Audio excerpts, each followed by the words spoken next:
Welcome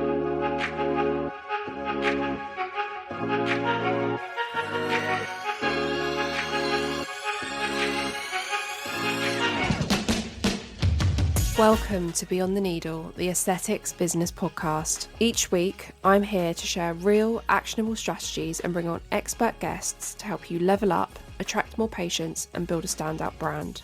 Let's turn your passion into a thriving business together.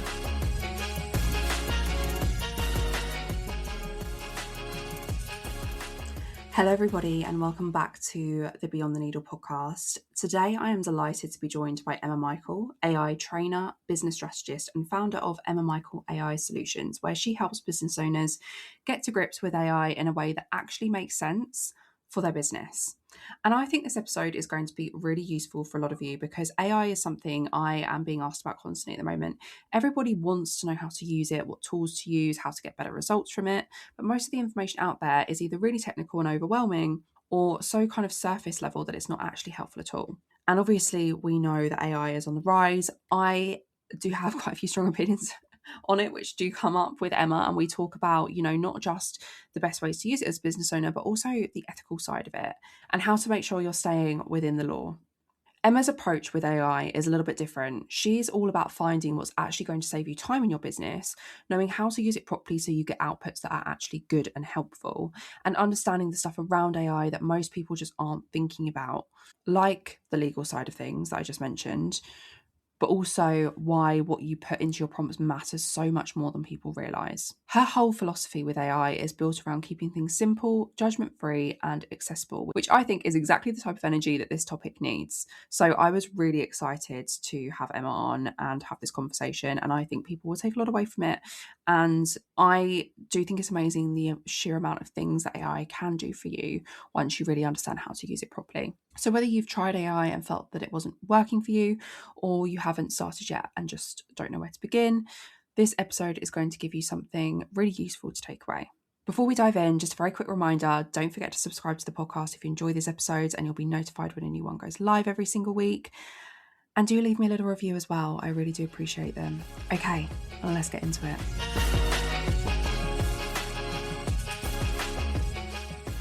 Welcome to the podcast, Emma. It's so lovely to have you on. I'm so excited to have this conversation. I've wanted to speak to an AI expert for a really long time on here. It feels like a very kind of topical topic. So before we get into it, tell us a little bit about you and what you do. Introduce yourself to the listeners a little bit. Will do. And thank you so much, Emily, for having me. I've been really looking forward to this. So yeah, really appreciate it. So my name is Emma Michael and my business is called Emma Michael AI Solutions. And I work with business owners to help them reduce the mental load to save time in their business by using AI tools. And also I kind of take them from feeling AI curious to AI confident. Amazing. And you said to me when we had a chat initially that a few years ago you were exactly where a lot of your clients are now. You were looking at a lot of these AI tools and feeling completely lost. So what changed for you and what made you want to help other people through that same learning curve? Yeah, great question. So I discovered ChatGPT in 2023 and I used it like people would use Google. So I would open it up and go, wow, look how it can give me this instant information. So it kind of blew my mind. And I was using it, but didn't really know any other way to use it. Because obviously we've all grown up with Google. We've grown up with that small context window. We put a question in there and Google gives us a response. And I found ChatGPT was the same. And then I decided to kind of look into it a little bit more. And I did a 3-day AI training boot camp, which I invested in, and then realized that I knew nothing about AI at all. So I was like, right, okay, and then I'm late diagnosed ADHD. So the dopamine that I was getting from AI, I was like, right, if I'm struggling to understand this, I know other people are going to struggle. So I want to go and learn as much as I can so that I can share that to help other people. And that was really sort of, how I got started. Amazing. And do you know what? AI is a skill, and I think that's something a lot of people don't realise. It's something you need to learn, and I think a lot of people are using it the way you just described. They're opening up, they're giving it a very basic prompt, and then kind of taking the first thing that it gives them as the answer, rather than actually really learning how to, because it's just like anything, it's a tool and you need to learn how to use it to the best of its ability. So what kind of mistakes do you think people are making most at the moment with these tools? Yeah, so they're not giving it enough context. They're not giving it the kind of character that they want it to be. And I think also it's because they don't understand how AI works. So in its very simplest form, if you think about it, like generative AI, which is what Claude or ChatGPT is, it generates information. It's basically it's taken all that stuff, it's scraped the internet to get that information. So it works on like patterns and probability. And so it has no real world experience. And then also what it lacks is human judgment, which is why it should always be AI plus a human, and I'm really, really passionate about that. The fact that we don't just dump it all on AI, it needs to have our beautiful brains, still doing a lot of the tasks. It should be outsourcing the stuff we don't like think about the bottlenecks in our business. That's the kind of stuff that AI can help with, but it has to have our human judgment over it as well. So if you think about it, you could have like a university professor writing this most incredible paper that is shared to the internet. And then you've got like gossip columns on Reddit. And so that is where AI is taking all your information from. So if we don't, use it correctly, and when I say correctly, by prompting it, which you've rightly said, so there's a really simple formula that you can use called the 3 Cs, which is you give AI a character, so act as my social media strategist. You then give it some context. You tell it what you're looking for. So it could be, I want you to write me or do me some research on what's trending in the beauty industry at the moment. And give it real specifics like, is it what's the latest like Korean lash treatment? Whatever the topic that you want to like just, write about, get it to go and do that deep research, but also ask it for sources so that it doesn't make stuff up. Because hallucination, which is another term, AI hallucinates, which means it makes things up. Because if you think about it, it is a bot, it's designed to please you. And so what people don't realize is that if it can't find the right answer, it will very convincingly still give you an answer, but it's made it up. So if you're not you're asking it to check its sources, it can give you really bad information.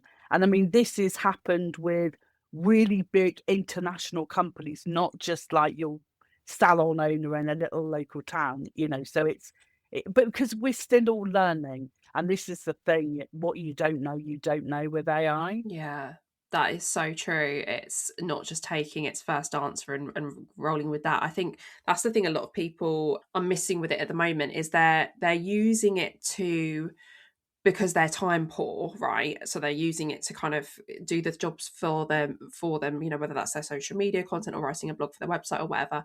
And they're just taking the first thing that it gives them and also not feeding it enough information, because I don't really think that we should just be saying, write me a blog post about microneedling or write me a blog post about skin boosters. We need to be giving it the general gist of what we want to be getting across within that blog post so that it still sounds like us and still gives the right type of information and still says what we would say as experts. I think that is really important. I think that's something that probably people aren't doing, but like you say, people are still learning. Yeah, no, very much so. Yeah, I completely agree. We shouldn't be losing.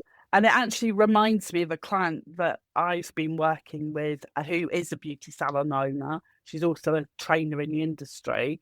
And what we did for her to outsource her social media in-house to one of her younger team members, what we did is I created for her a custom bot, so a custom assistant, and it was trained on all of the salon's information. So what we did was we fed it like 10 key pieces from the website about the business. We then went into like what the brand voice is, like what words she wouldn't use, what words she liked to use, so that very much it was like AI was taking her like blueprint, because that's really important, as you've mentioned. Otherwise, it sounds really generic.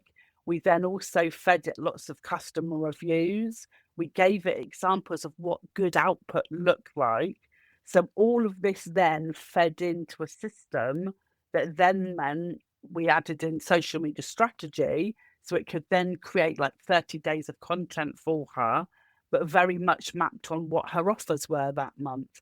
Because again, it was not just about, using testimonials and using, it's a balanced strategy of all the kind of things that people need to see on social media to help nurture them and warm them up to working with that salon. So that's kind of working smarter, not harder with the AI, because then you're getting it to, it knows what good looks like and it has all of that information. And so it meant that also we did a Q&A one, so for the staff. So if there was, rather than having to keep going to the salon director, they had a Q&A where the AI could pull in all the regularly asked questions. So it saved time for the team, and it just replaced the bottleneck of them having to wait till she was free to be able to support. So yeah, it's amazing. It's just all down to looking at like the kind of workflows and knowing what's possible again, which we always come back to. I really like that Q&A one. That sounds really good, and probably not something a lot of people are doing or thinking about at the moment. Tell me more about that. Like, what does that actually look like? So again, it's just taking like the regular questions that that are going to keep coming up. It's almost similar to also having like your standard operating procedures. So you can, if you have got a document, what you can do is you could train the AI on that document, and you could set this up within, say, a project within Claude or ChatGPT. And within that project, that basically will just have that information. So rather than going off and scouting the internet, it will just read the file that you've given it.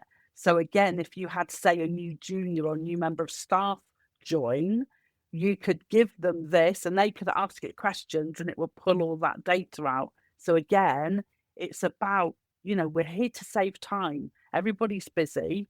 And so if we can give them consistent answers by using that project, it just means it's a win-win for the business owner. I like this. So, in the case of a clinic owner, aesthetic practitioner, someone with a small or maybe slightly larger team, you could have like literally like a clinic owner agent on Claude or ChatGPT, and then the clinic owner just has to initially set that up, give it lots of information, all the processes, how it would deal with XYZ, all these different situations that might come up. And then that junior member of staff or whoever it might be can literally ask the agent, what would you do in this situation, or how would you respond to this? Yeah, what's the best Exactly. way to deal with And then it's super time efficient as well, because, in real time, that member of staff can get the answer instantly.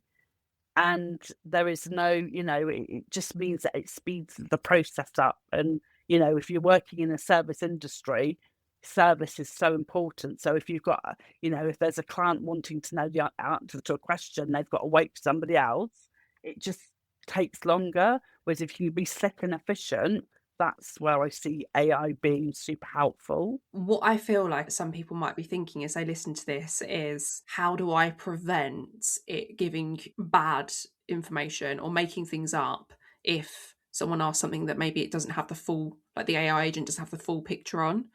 Are there ways to stop that? Yeah, so that's the difference between using just your chat GPT as a bot. When you build something called a project, it can only look at the files you've given it. It can't go off and look at Reddit and the internet. It's like a closed container.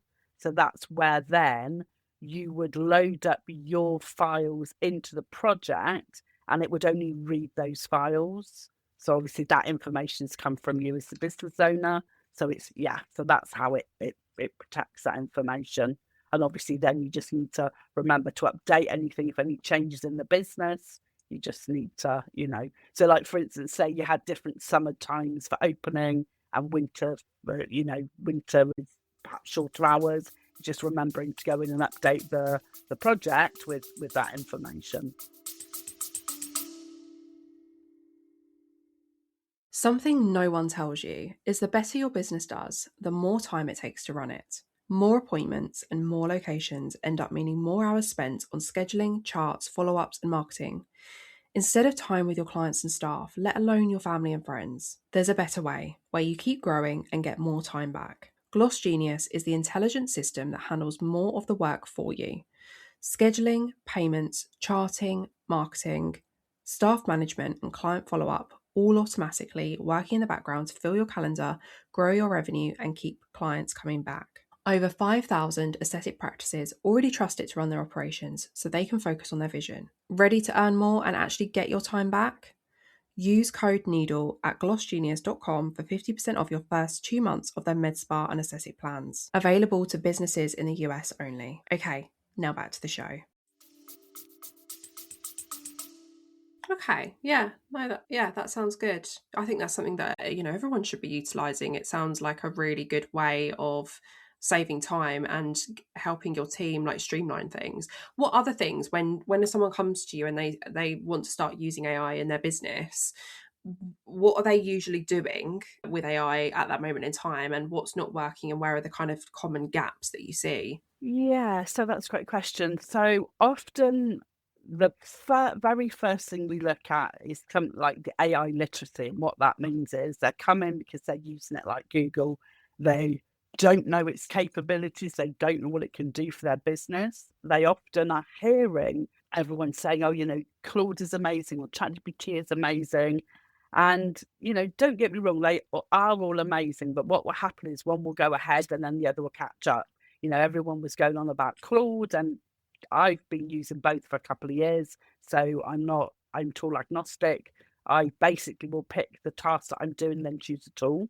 But what will happen is people come and say, oh, I need to use Claude, but I really don't know how to use it. So that's kind of the first thing. So what we then look at is kind of like where their workflows, where their bottlenecks are in their business. So it's like I get them to write down a list of all the repeatable tasks that they do, the tasks that they don't enjoy. And then it's about seeing whether that is a task that AI can do, because I'm not all about handing all over to AI. It's like having that human judgment, which is still really important. There are certain things that you would never want AI doing. And then there are other things that, yes, AI can do. So it's just knowing what's possible and how to do it in the most sort of efficient way, really. What are a few of the things that you think AI can do very well in terms of taking tasks off of business owners' plates? So content is definitely a really good one. In terms of, as I've said, you can create like a custom bot that can go and do that for you. It can do competitive research. So for instance, if we look at Claude is very much human sounding. And I often will run prompts in both Claude and ChatGPT and almost play them off against each other and see what response I get. So it's very much good for, like I said, customer research as well. So researching products, but again, it's making sure that you prompt it correctly so it gives you the right information. Note taking has been a game changer for me. So I use a note taker called Otter AI. So if I'm on any calls, if I'm working with a client, what I will do is I will then take the recording of the transcript. I will then take that over to Claude or Manus or ChatGPT, whichever one I'm working on at the moment. And what I will then do is I will get it to, say, for instance, act as a coach, and I will ask it then to analyze my call with my client and see what pain points I've missed. Because then that's a great way of taking that information and perhaps going and creating, content. Another way of using it is I use a tool called Whisperflow. And with Whisperflow, you can download it onto your desktop. And for instance, you can open up the Notes app in your phone. You press your button on your laptop, and then you start freely talking into Whisperflow. So, for instance, you could say to it, I'm going to the shop. I need to remember all things. these things. Because again, late diagnosed ADHD, my brain, I can get really overwhelmed with all the information out there. So what you can then do is say, oh, I want, some chicken, some rice, or, whatever it is, list it out. And then if you suddenly say, oh, actually, I didn't need rice, I've already got rice, what it will do, it will automatically correct that list for you. So it's very, very specific on what it will write down for you. So again, you could use this actually to create content. So if you've got an idea in your head and you're out, like, because you can also put it on your phone, you're out going for a walk. Sometimes our best ideas can download when we're out in nature away from technology. And then you can literally voice note it. And it's got all of your thoughts, everything down on there, which I found fascinating. And also, for instance, for me, when I do my emails, I really struggle to sit down and articulate my thoughts because my mind gets really distracted. However, if I talk into Whisperflow, I then can take that transcription out of Whisperflow and then put it into my email. So it's still me talking, but I'm using AI to help me speed up that process. So for me, that has been such a useful, useful way of being more productive and saving me time. I love the idea of Whisperfly. I think I need to try that myself. So if you were like for emails, for example, because this is something I struggle with and probably a lot of people struggle with, normally I let my emails build up a tiny bit and then I'll kind of go back to everyone at once because I cannot be on my emails all day, every day. Otherwise I wouldn't get anything else done. But I'm the same. I can really procrastinate on replying to an email if I think, if I really need to articulate my thoughts, like you say, that is something I do also really struggle with. So if I were to speak into Whisperflow,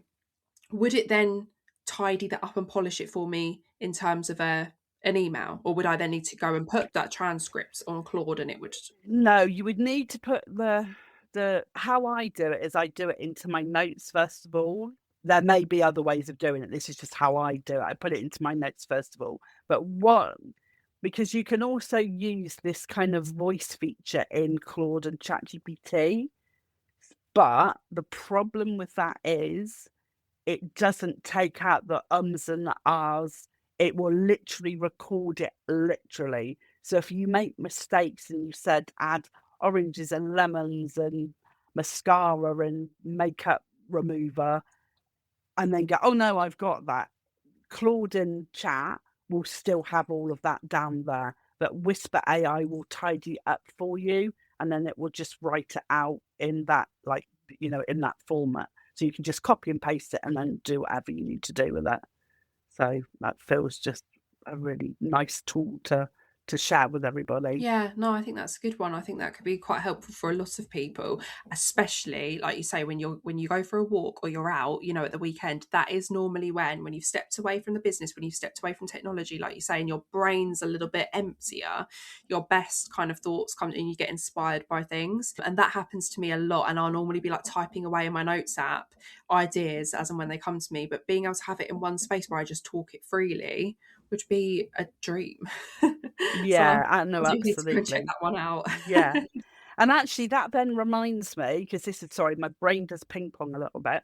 When we're talking about prompting and actually using Claude or ChatGPT, if you use the voice activation within the app, I find that rather than me sitting there typing a prompt, I will actually speak into ChatGPT or Claude and actually say, act as an open AI prompt engineer. So I'm giving it its character. And then I'll say to it, oh, I want to do market research on 10 AI trainers in Wiltshire, Somerset, Devon, Cornwall, for instance. So I'm giving it the context. I'll then say to it, I want to know the offers, the pricing structure, etc. So this is the same if you had if you had a clinic or a beauty salon, you could look at all your competitors, look at all of the products that they've got and get it and then ask it to do a deep dive and now give me a prompt that will give me a really good, strong response. So what you're then doing is you're getting the AI to create a better prompt for you. It's called meta prompting, because where AI has got so clever now, the way almost we use it is changing. So by meta prompting, you're asking AI to give you the prompt that that it knows will it gives all the information it actually needs. So what it will then do is create this amazing prompt that will be way more detailed than anything we could think of, and will often bring in things that you haven't thought of. And you can then use that to get some like really good like responses.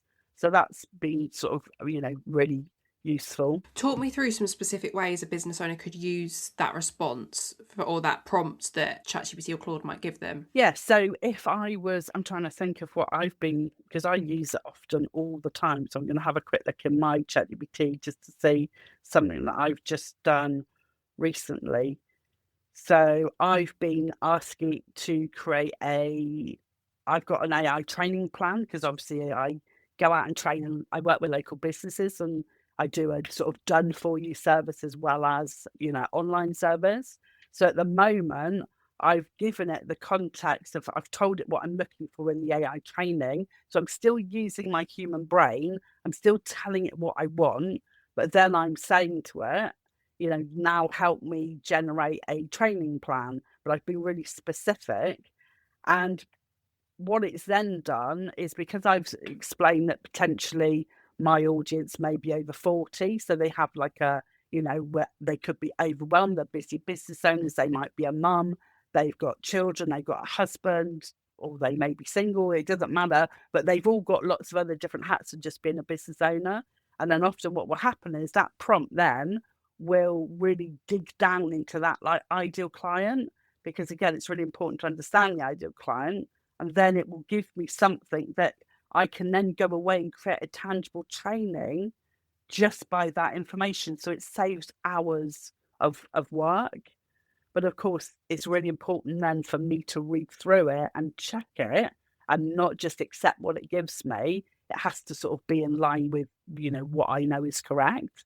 And that's the beauty of it. But often it will come up with stuff that I go, oh my God, I forgot to add that, or I didn't think of that. But I have to know my subject, because that's how I can fact check.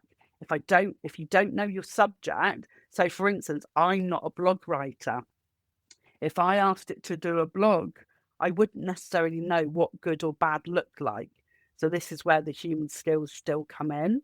Yeah. And I think human skills is a really good thing to touch on. And I think, especially with things like social media marketing and content creation and blog writing, like you say, because yes, AI is great for helping to speed up the process of creating content, but it still does need skill. And I think from my side, as somebody who obviously specializes in social media marketing, what a lot of people get wrong, and I've always got wrong about social media marketing, is they think it's just simply posting, when it isn't. There is a strategy behind what we're doing. Like you mentioned earlier, it's creating content for people at different stages of the buyer's process, to warm them up, to build trust with them, to nurture them, to move them through that journey. And you need to understand the different types of content that you need to be creating in order to do that effectively, and and the right way to talk about things, and how to connect with different people in your content, and to really understand your target audience and their needs and what they want. And that still is going to take skill, but yes, you can do some of that with ChatGPT or with Claude or with other AI tools. And I find AI tools really helpful for doing things like market research and like competitor research, and for really feeding it, a target audience, really to deep dive, telling it what a target audience looks like, and helping it come up with different types of content ideas that we might want to, create to speak to that specific target audience. But I do think that we are maybe losing a lot of what used to make content great, in terms of, there's now what a lot of people are calling AI slop out there when it comes to content. People are kind of losing touch with what content creation should be about. We've got these very generic looking AI designs that seem to be popping up everywhere.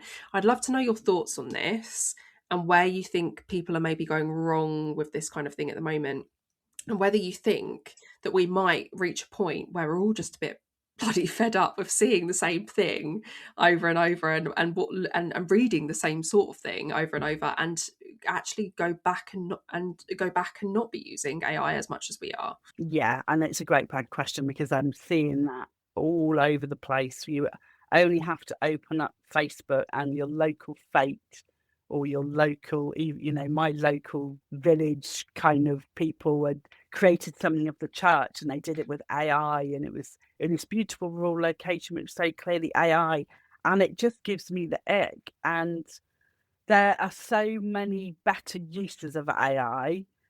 And sadly, because ChatGPT will use the same font, the same layout, so it doesn't matter if you've got different images in there, it's still that same generic approach. And what happens now is as soon as I see an AA image, I scroll past it. I don't even read it.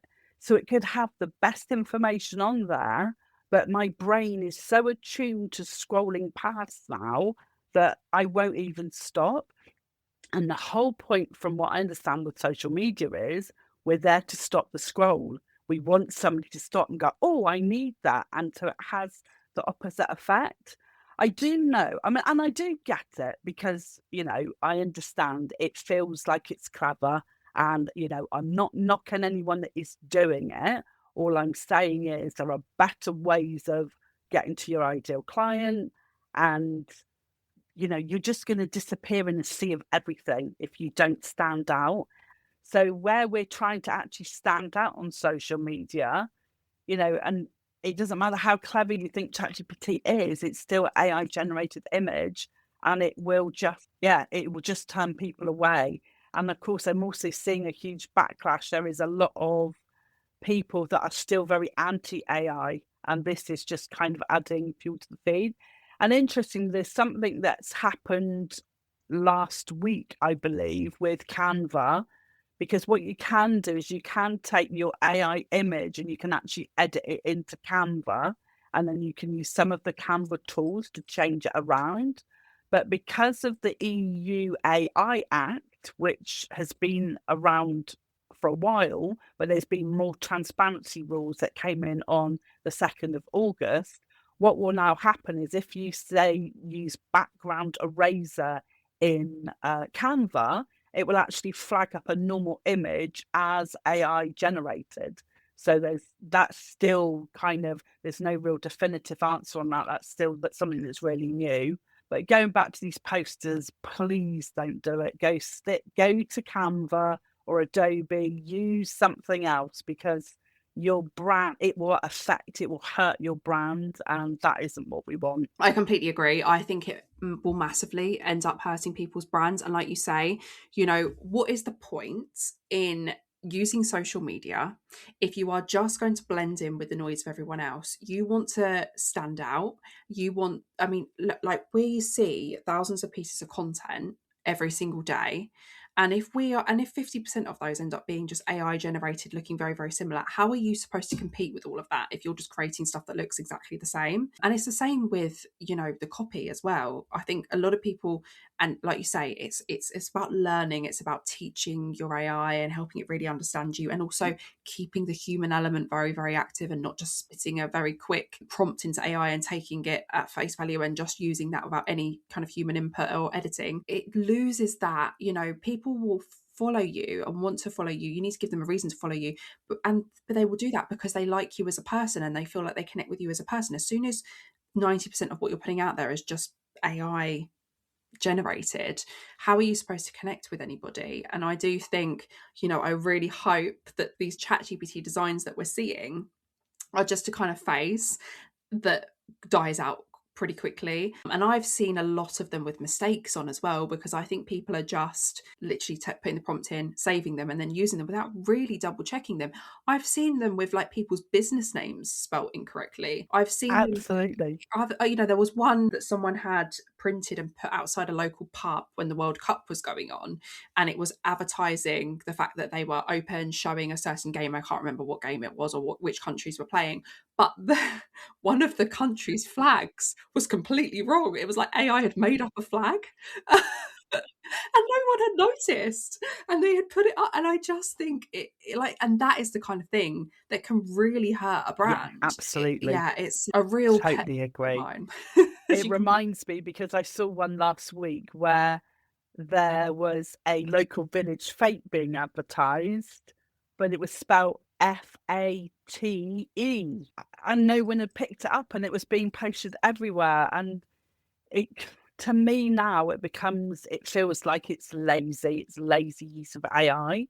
And also, if we think about when AI copy first started coming out, and everyone was going on about the M dashes, which is the long dash, because AI, uses that massively, and then we were easy to spot that kind of, the copy that was being written. And now, exactly, so then that gave AI a really bad name. And the same's happening with these generic, posters. It's not good. And like I said, if we want to be ethical and, thinking about the environment as well, which can be a really big thing with AI, using these posters is not the best use of our time. Let's get it working smarter, not, and doing other things for our business rather than the AI slop. And interesting, LinkedIn now has brought in a button where you can now, when a post is put out, you can now go in and tap AI slop if you think it is generated by AI. The trouble with that is it is open to interpretation, because some people will not use it ethically. They may have a competitor, and that competitor can put out a really good post that they've created, and you would still have the ability to go in and say it's AI slop. So again, still very new with that, and I'm not quite sure how that will run out. But I would love to see more transparency on social media with images and videos. I think that if any AI is used in the creation of it, it should be fully disclosed, fully transparent. I remember a couple of years ago, there was an AI video of Will Smith eating spaghetti, and it was so obvious that it was AI. He had extra fingers, his ear was missing his mouth. It was awful. Now, like 2 years later, which in AI world, 2 years is like 20 years, the development of that video is unbelievable. So now we have to be, I'm really passionate about being transparent in a world of AI. I just think, we need to know what we're seeing is true. And so if it's not, let's label it, let's bring in and make it, make sure it is AI.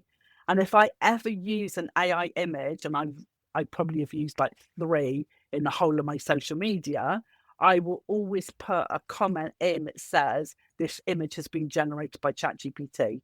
So for me, transparency is just really important. But yeah, just that I believe in. I completely agree. And I would love to see more transparency as well. I think, like you say, the video and photo has developed massively over the last couple of years. And now things that people create are very realistic, and it can be quite hard for some people. I think I've got quite good eye for it. Like, I can normally tell when something's been created by AI. I don't really know why some people are better at that than others. I don't know if it's just because I spend a lot of time online, I create a lot of content, that maybe it stands out to me when it's not, when it hasn't been created by a human. So but one big issue in aesthetics is people creating before and after videos and photos with AI.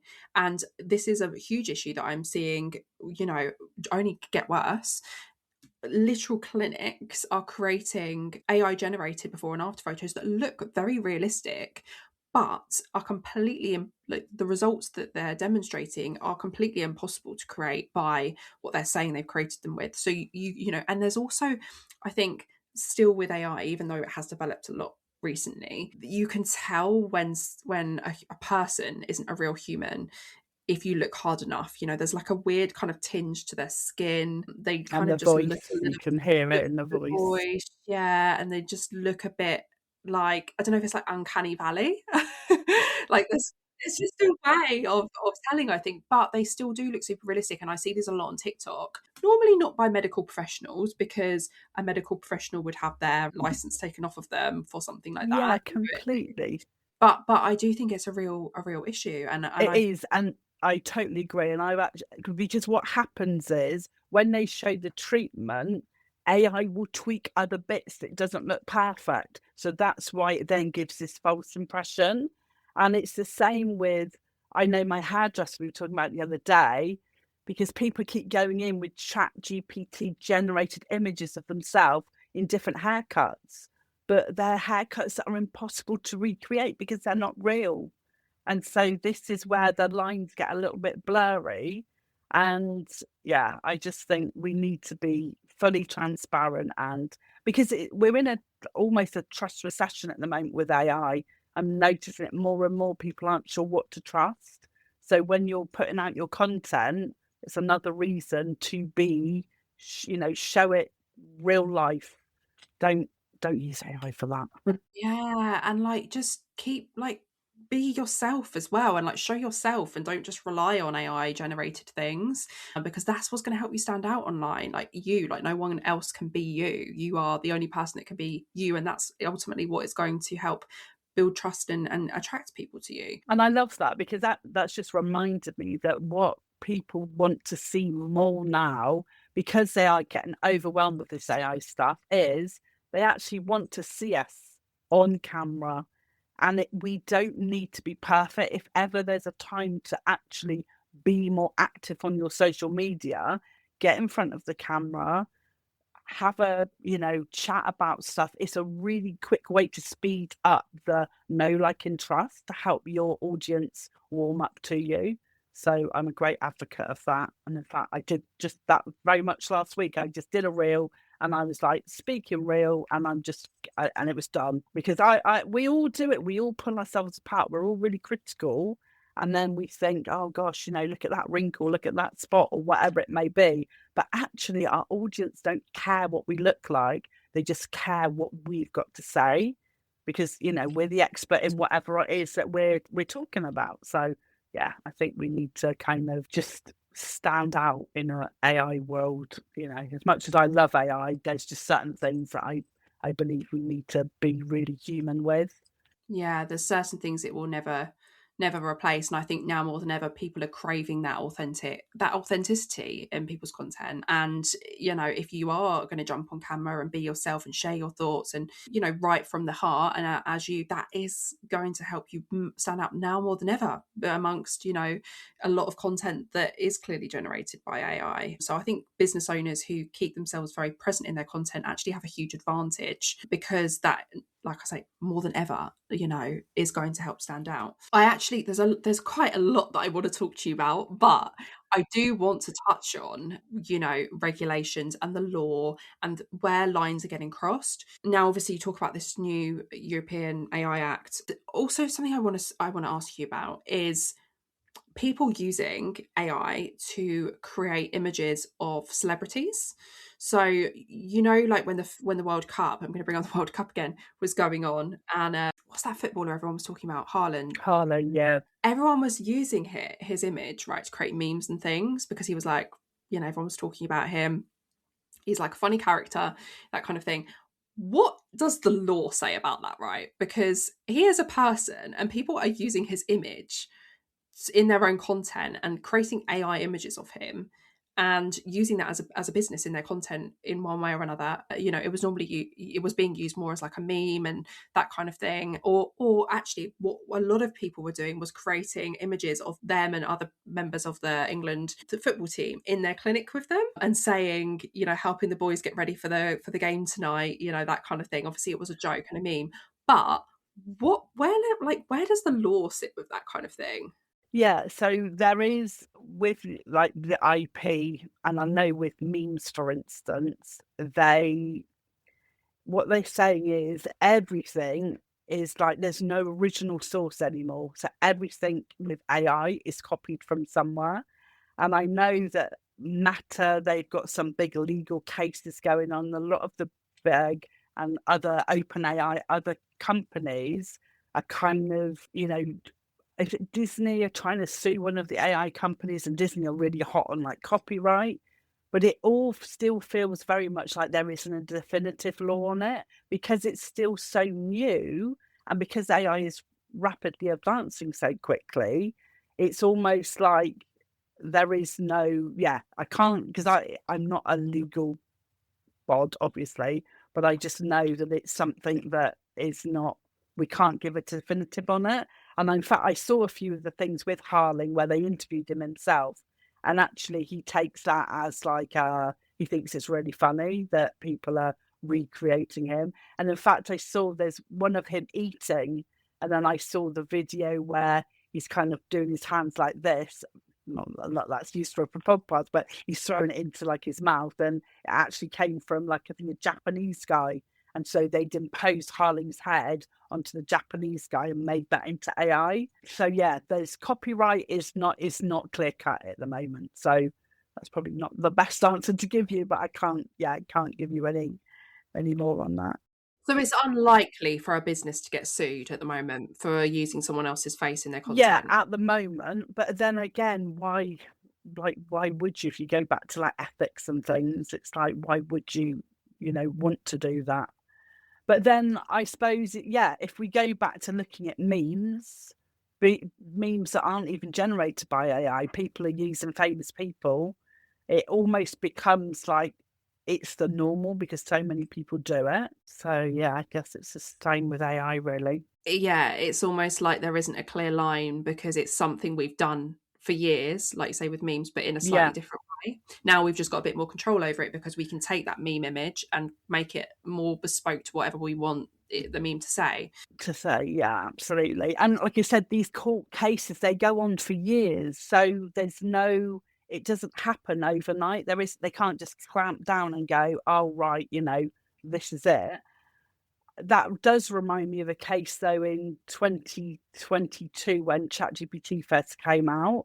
A lawyer had actually gone, there was a case against the airline, and the airline were being sued by the chap. He'd found himself a lawyer who had 20 years experience. And he's like, oh, amazing. I've got a lawyer that's going to be really good and like fight my case against this airline for me. And the lawyer went into court and he used ChatGPT to help him do his paperwork. And basically what happened is he quoted a law, he gave it to the judge. The judge was like, you know what, that's not a law I recognise. Go back and do a bit more research on it and then we'll recess and we'll come back. Long story short, ChatGPT had hallucinated. It had made the law up. The law didn't exist. So he got fined and it was all over the New York Times and he was like a laughing stock. And that completely ruined his business.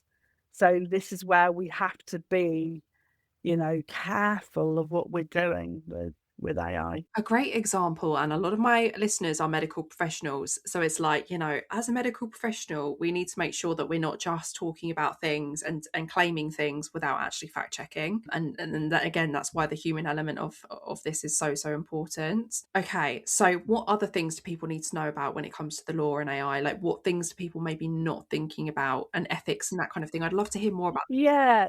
So the AIEU Act doesn't actually apply to the UK because obviously we're not in the EU at the moment. However, if you've got a business that is in the EU, it means that you need to have like an AI policy.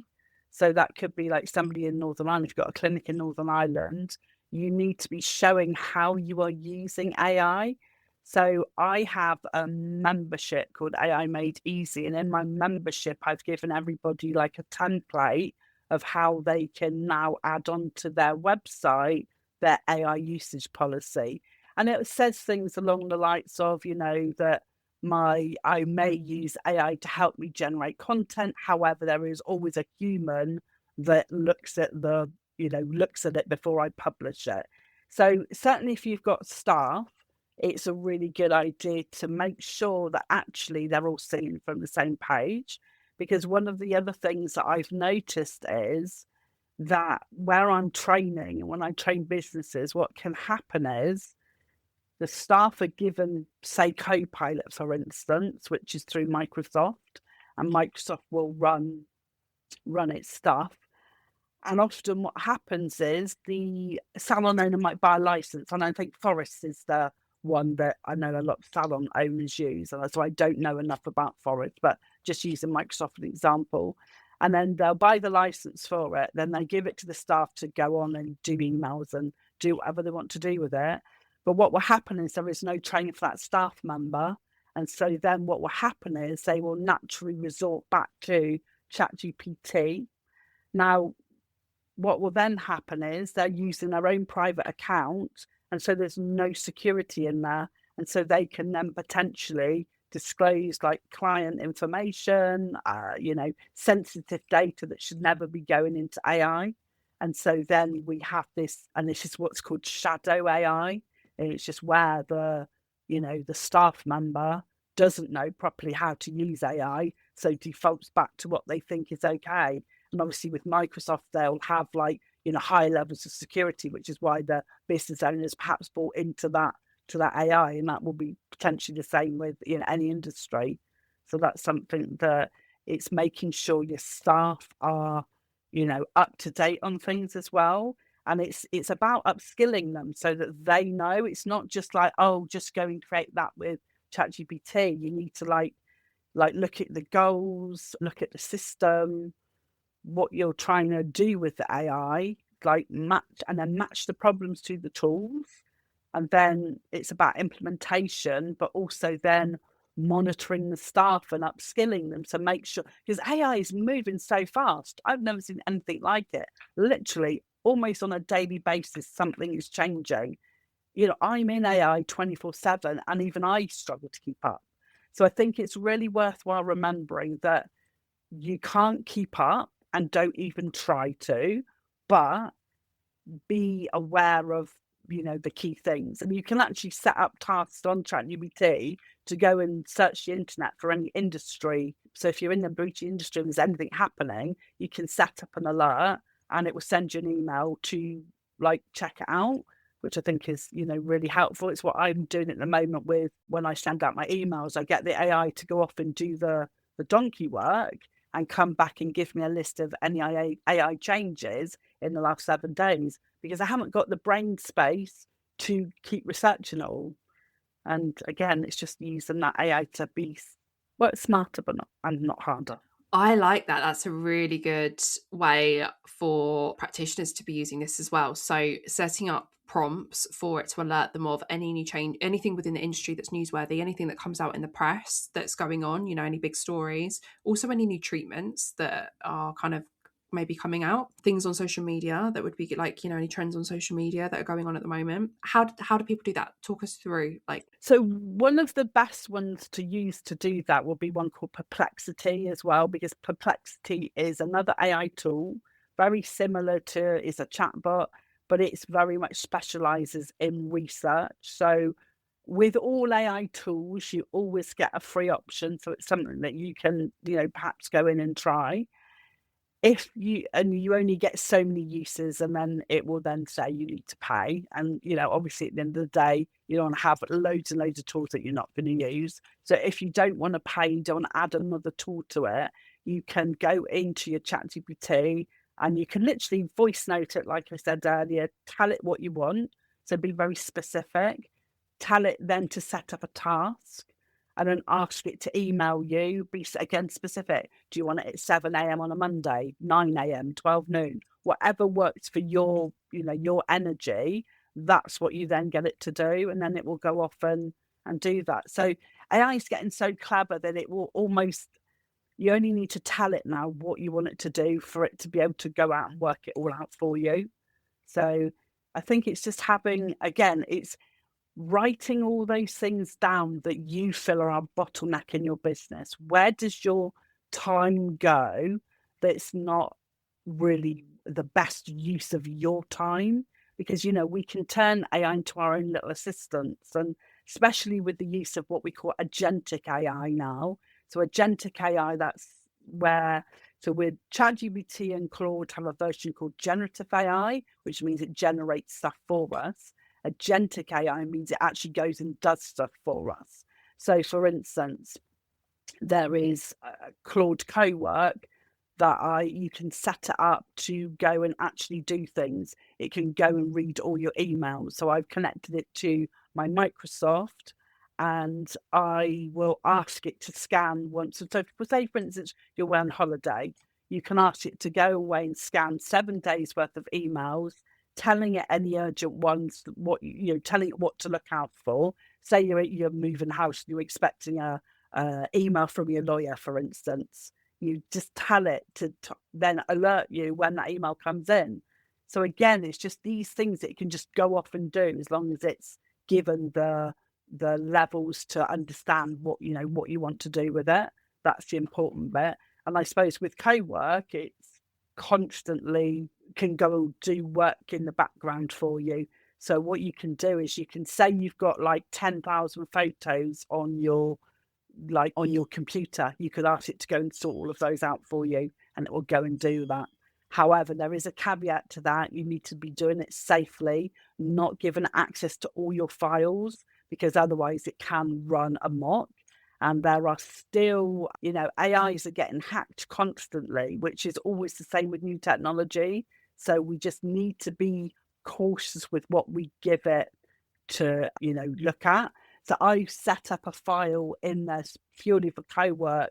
And what I will do, rather than have access to all of my files, I just put any work into the one file that I want it to do, because that way it keeps it safe. I don't want it looking at any of my client stuff. That isn't, what it's about. And again, it's remembering to like sanitize documents, not giving it all the client name and address. And I know it sounds really obvious, but you just don't know where that is, going to be going. You can also get your AI to do a quick privacy check.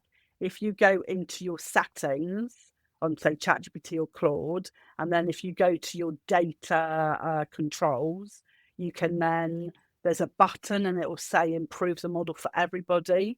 If you switch that off, that will stop it training on your data. See, this is where at the moment you can use ChatGPT for free. And the reason it is free is so that they can use your data. So there's always a payoff with anything that's free. And yeah, you don't want it necessarily training on your data. So I would always go in and switch that off. Fine. Okay. That makes total sense. And yeah, I've heard about these AI agents that a lot of people are kind of setting up at the moment that are running tasks for them in the background and doing things like their emails. And I listen to a lot of stuff about AI. I think it's really interesting, and I would like to incorporate it more into my offering as people try and bring these things into their business. And one of the things that I've heard and I would like to set up and trial myself is an AI agent that basically is like a bit of a PA, right? So it will look at your emails and then it WhatsApps you and says, you've got an email from this person. What would you like to say, or how would you like to respond to this? You can just give it like a brief overview of what you want it to say in response, and it will go and formulate an email response in your tone of voice because you've trained it, and how you would respond to an email. And it will literally reply on your behalf in your tone of voice exactly as you would write an email, with the after it's understood the brief things, the points that you want to cover in your response. And I think that's so fascinating. Is this something that you kind of do and help set up for people? And Not through WhatsApp. I do it through projects. So I have got an email, I can't think what you would call it, but a project purely to write my emails. So like a copywriter. So that's the way I would then do it, because then it's got all of my brain stuff in there, all my stuff, and get it to do an email that way. But yeah, I mean, I don't do WhatsApp automations because I'm completely non-technical. So, but I love that idea. I think that it's, yeah. yeah, I just love the idea of it being like a PA that's messaging you going, you've just had an email from Sarah. Yes. She says this. How would you want to respond? So then you could be like, right, these are the key things that I want to say in my response, and it just does it for you. Yeah, yeah. Because And does it for you. my Absolutely. emails are like the thing that I really need to get a grasp on in my business, because I do find it so hard to keep on top of them. So that for me just sounds like a dream. But yeah, I love this. Yeah, yeah. I love that idea. These are and everything that you're saying, these are things that I think people just don't think about when it comes to AI. They're just using it in a very basic way, and they're really not getting the most out of it. Okay, so on this note, I do want to ask you about AI characters for somebody, so for building an AI avatar character, whatever you want to call it, that really understands you, your tone of voice, and how you would deal with certain things, how you would respond to certain things, rather than it just kind of spitting out some generic nonsense, or what we like to call AI slop. So what does that mean in practice for a clinic owner that's listening to this, who's never done it before? Like, how do you start and build something that really, really understands you? Yeah. So what you would do is basically take all the information. So if you've worked with, say, a marketing expert and they've got all of your brand details, that's obviously a key starting point. So it's giving it the information about your brand, all the things that are unique about you. And then it's going into, this is my ideal client. So it may be that you have 3 different ideal clients, and each of them might have, one might be coming in for anti-aging, somebody else might be coming in for a different kind of thing. So it's teaching the AI all the information about your ideal clients.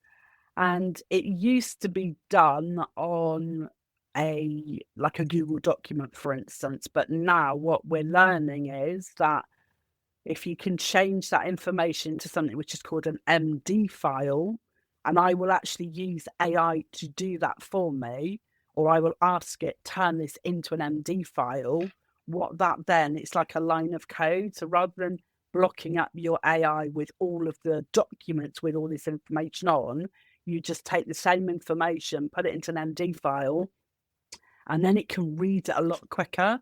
So it becomes a lot more accurate because it's not hunting through like 20 pages of your ideal client and all your information.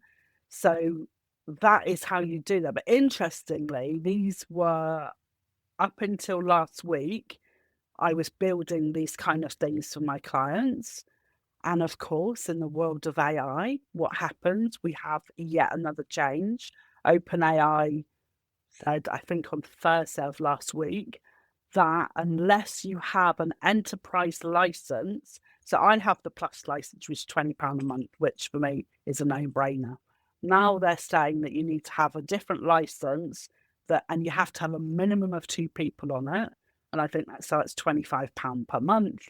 So you're looking now at a spend of, say, £50 a month. If you haven't got that license, you can't now build custom GPTs.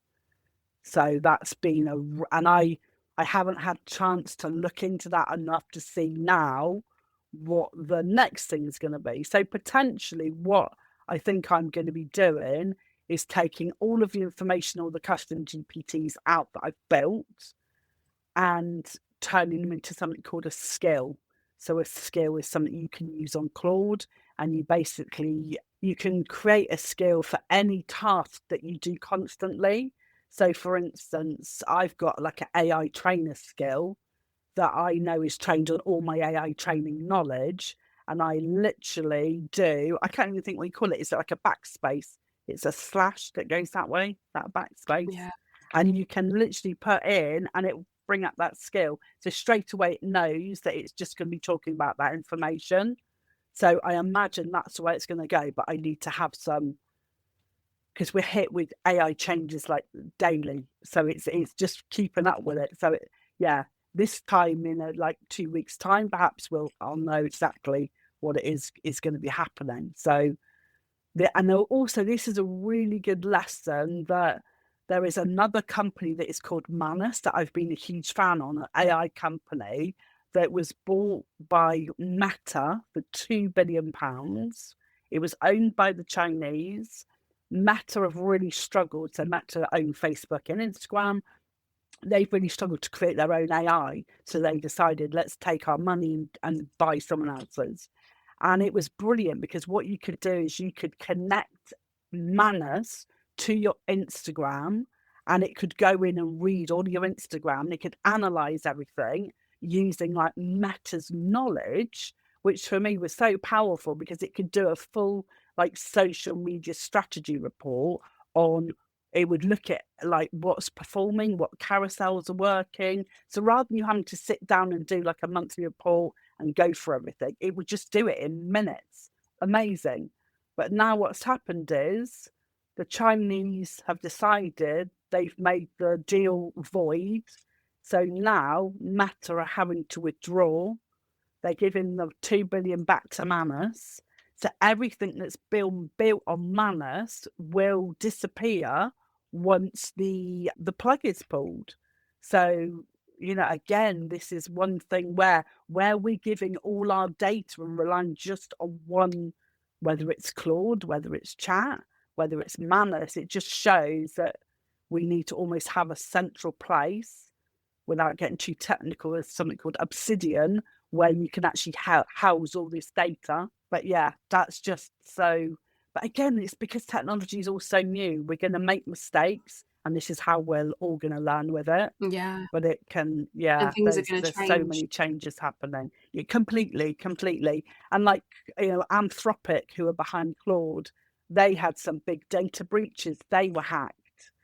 OpenAI, they've been hacked, so it's going to happen to all of them. It's just making sure we're safe and secure with it. Yeah, I mean, the data thing is one thing that really worries me, and I think especially for clinic owners listening, it's like, you've got to be really careful what you're using these tools for and what data you're giving it, because if you're giving that patient information, or like even like that's one thing that would worry me about giving it access to my email inbox is clinics are going to have patient emails in there, like patients emailing them sensitive information, you know, inquiries with very personal kind of histories on there and concerns.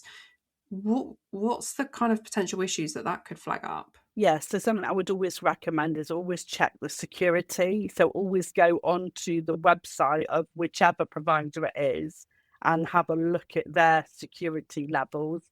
And often it's in legal jargon that we don't understand. So I would take that information, I would put it into your AI, and I would ask it to pull out the key things that are relevant to your business. But I would also ask it to source it. So give me a source, because you don't want it to hallucinate on there. And also, when it then gives you a response, and this is key for anything really that you're asking any AI to do, ask it to rate that response out of 10, because what the AI will then do, it will then turn on itself again, and it will then say to you, actually, that's a really good point. I've missed this. I'm going to rate this as 7.5 out of 10. And then you can say to it, okay, now I want you to turn it into a 10. And that little iteration can make a huge difference in getting some, clarification and giving you the right information. So, yeah. That's a good point.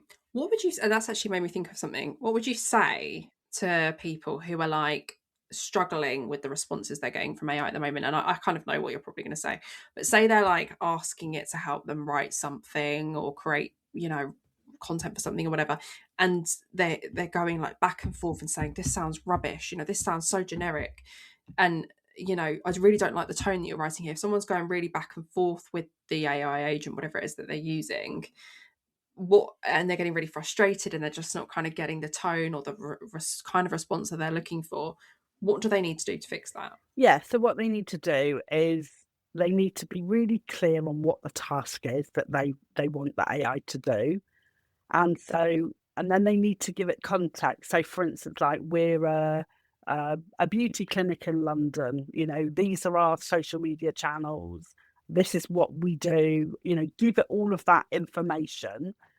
If you've already trained the AI on you, you can actually go into your settings and give it a lot of this information, so you don't need to keep repeating it.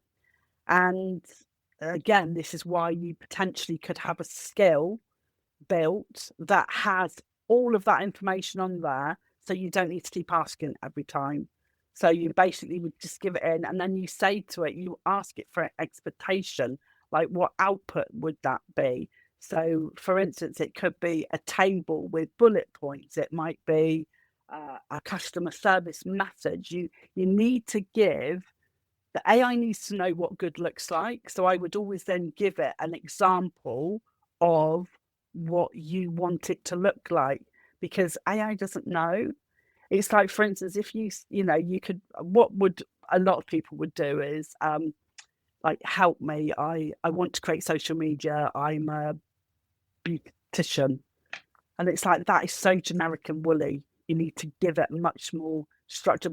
If you think about it, think about if you had an intern come into your business on day one, you wouldn't go to them and say, here we go and take this blog, go and write a blog for me. So you would use the skills, the human skills, to talk them through it step by step.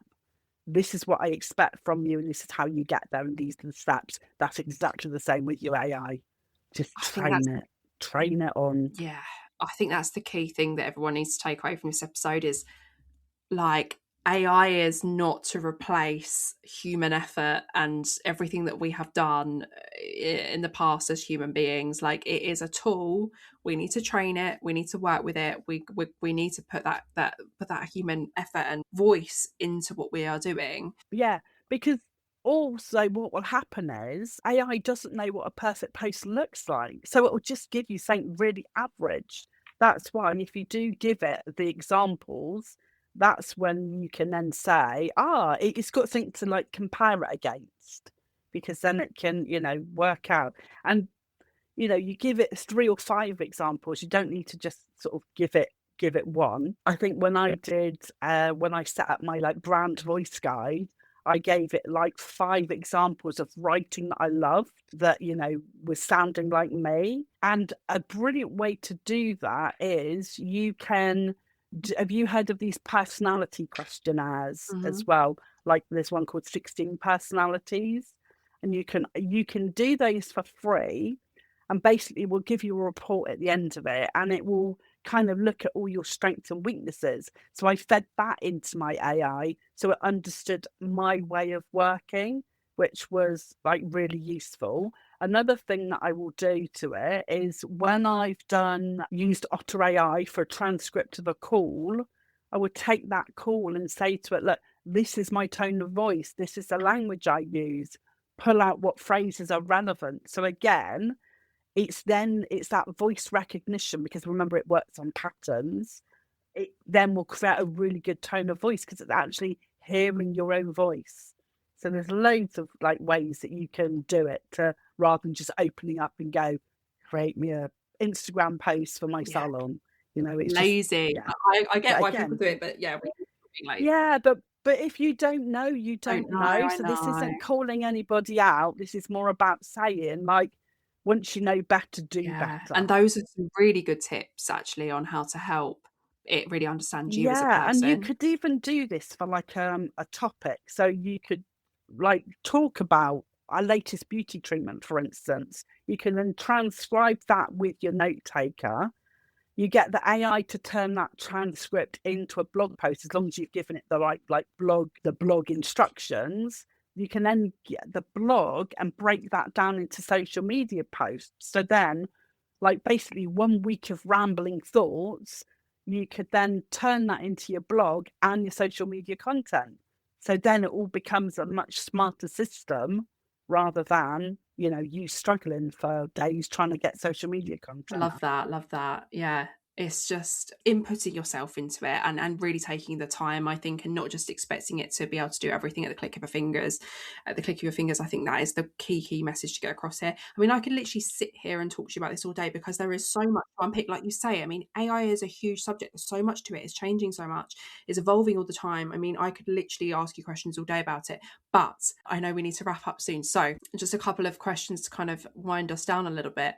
If someone's listening, because we've covered a lot here today, if someone is listening who wants to start using AI more in their business but doesn't know where to start, what are 2 or 3 things that they could do this week that would actually make a difference without overwhelming them? Yeah, so that's a great question. So I think first of all, it's important to think about the problem you're trying to solve, then think about like the process that you go through to do that. So most people tend to start with social media content, but as I said, it could be team onboarding, it could be an admin task, it could be your marketing, for instance. So think about the problem you're trying to solve, look at your actual process, and then see where AI can like take some of that off for you.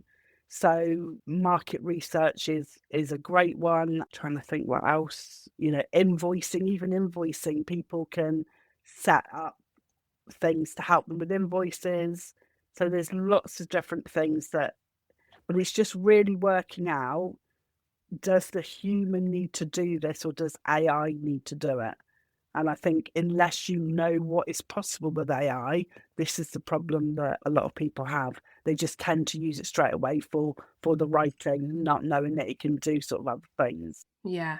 Okay. Yeah, that's a great answer.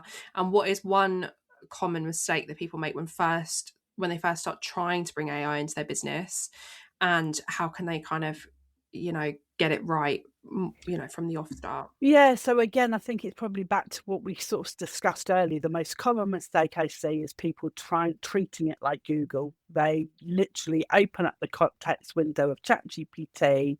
They say to it, "Write me a social media post," and that's all they give it. So it's very much back to the 3 Cs, which is give it a character, act as an experienced social media content creator with decades of experience in the beauty industry.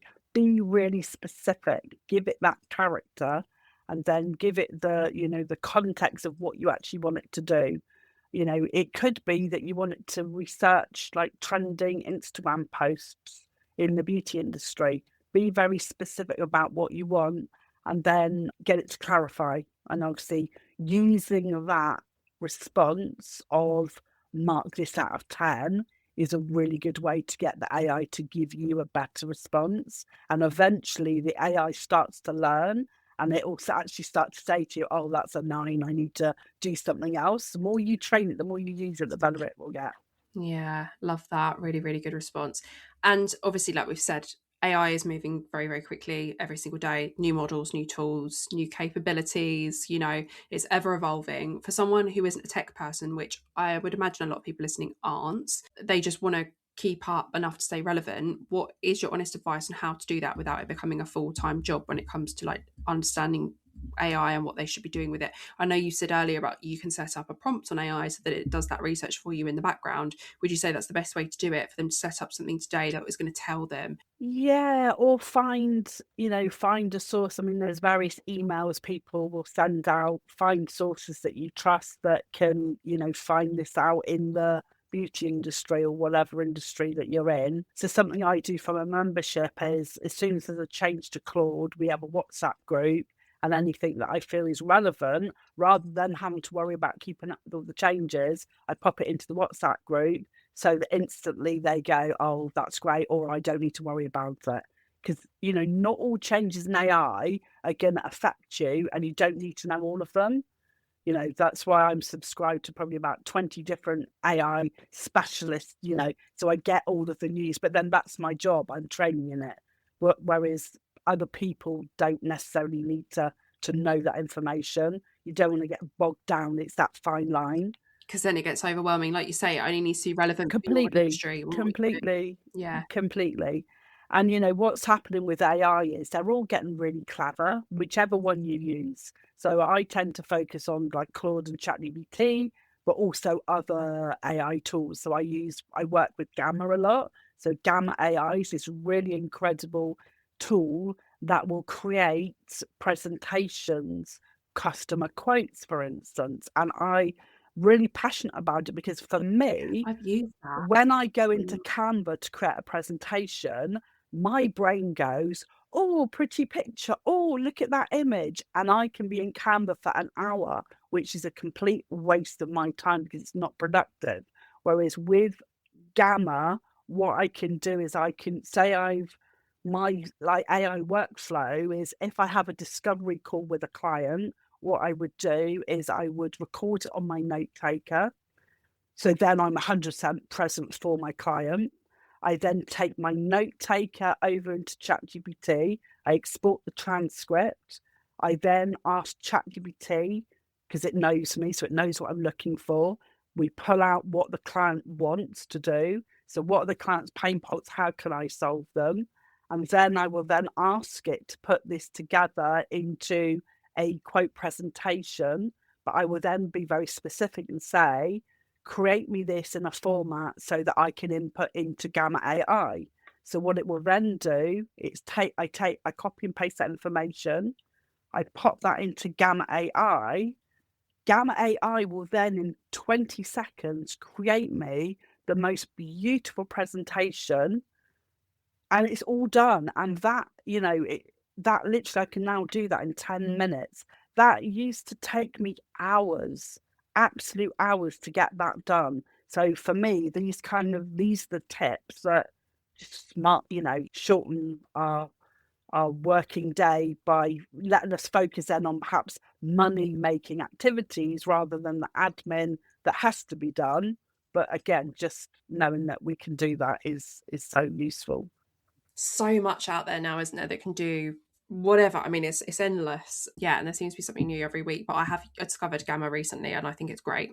So yeah, I would encourage people to go and check that out for things like, any templates and things that you might need to create within your business. But it's so good for presentations. So I think for anyone listening, the best first thing you can do is, like Emma said earlier, make a list of all those activities and jobs and things that you're doing every week that you don't necessarily need to be doing, or that you could get Claude's input on, and start thinking about different ways that you could be utilizing AI in your business. Would you agree, Emma? I think that's probably Yeah, the best thing very people can much do so. as an initial starting Absolutely. point. And then looking at different, and then researching, and maybe taking tips from this episode into how they can start to actually implement those. But this episode has been so helpful for me. I've learned a lot, and hopefully people listening have too. I'm sure they have. And like I said, I could literally just talk about the subject for hours because I find it fascinating. But before we go, please do let people know if they want to learn more about you, Emma, or how you could possibly help them within their own business, learning more about AI, getting things set up in their business with AI. Tell us where people can find you. Yeah, of course. So, a couple of places you can find me. I am on Instagram. So, my Instagram is emmamichael.ai, and Michael is spelled Michael. So, there is also a link over there to a document I've got, which is like called an AI Quick Start Guide. So, for anyone that's not really familiar with AI, there's a free guide on how to get started and some useful tips. So, that link is in my bio. So, feel free to go over there. And you can also find me on LinkedIn, and I obviously just on my name on LinkedIn. So, yeah, that would be lovely. And I can obviously share those links with you as well.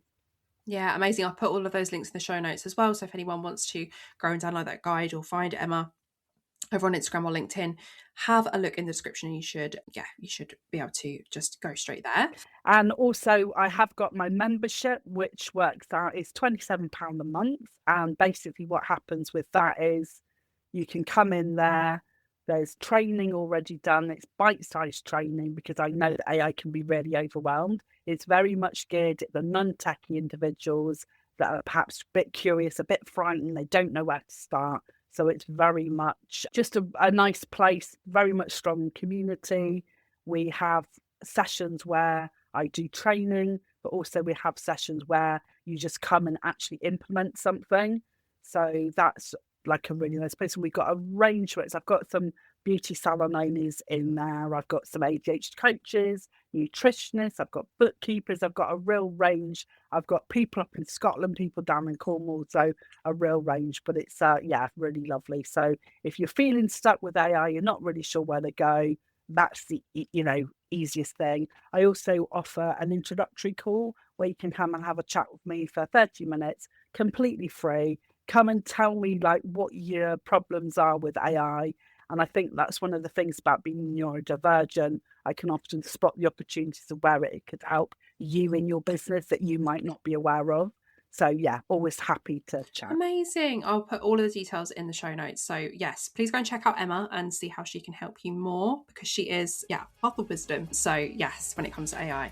But thank you so much, Emma. This has been such a great episode, and it's been such a pleasure having you on and picking your brain. So thank you again. Oh, no problem. It's been lovely to chat to you. Thank you everyone for listening.